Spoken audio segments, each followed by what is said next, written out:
All right, thank you, John. Yeah, Crystal is back now. It's a recipe for a strawberry pie. I guess it's very simple to make. And she has one of her kids with her today. This is Gentry. And you are 5? Yeah. And when's your birthday? You were telling me. June 5th. June 5th, she will be 6, and then she'll go to school. So I bet she's a good helper for Mom, huh? Yeah, she is a great helper. She loves to help me in the kitchen, and today we're going to make strawberry pie. This is kind of nostalgic for me because my mom used to take me to the Loomis Berry Farm growing up, and I just remember sitting in rows of strawberries, and we used to pick these big, beautiful strawberries. And probably eating as you go, Yeah, right? Yeah, exactly. And then my mom would come home. We'd come home with a van full of strawberries, and then my mom would turn these into beautiful strawberry pies and share them with our friends and neighbors.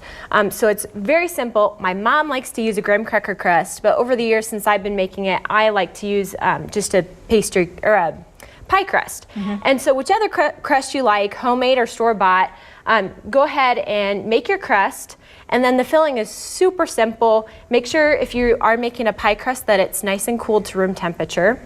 Then we're just going to take our water and our cornstarch and our sugar, bring that to a boil. Once it's at a boil, we're going to take a whisk and you're going to whisk that together for a minute. And so that'll really thicken the filling.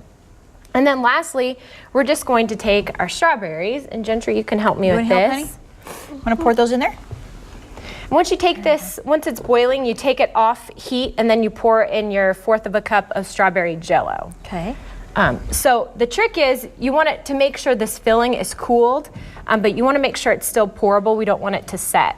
And so in there quick. We just, you also want to make sure it gets into every nook and cranny. So it's super simple. Ooh, that looks really good.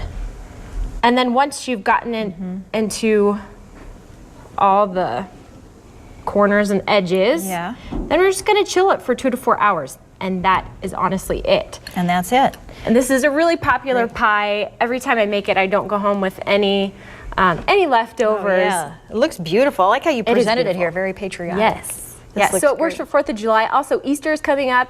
Strawberries are in season now, so that's also exciting at our house. We like a lot of strawberries. We eat a lot of them, don't we? I bet you do, and they're good for you. Yeah, okay. So it looks like you have one cut here for me to try. Yes. Is that okay if I take the first bite? Okay. We'll have plenty here for you to try too. But this looks so good. And as we're going into spring now, this is perfect. It is perfect. And if you want to, as I filled up. If you want extra brownie points, you can serve it with some homemade whipped cream or Cool Whip is great too.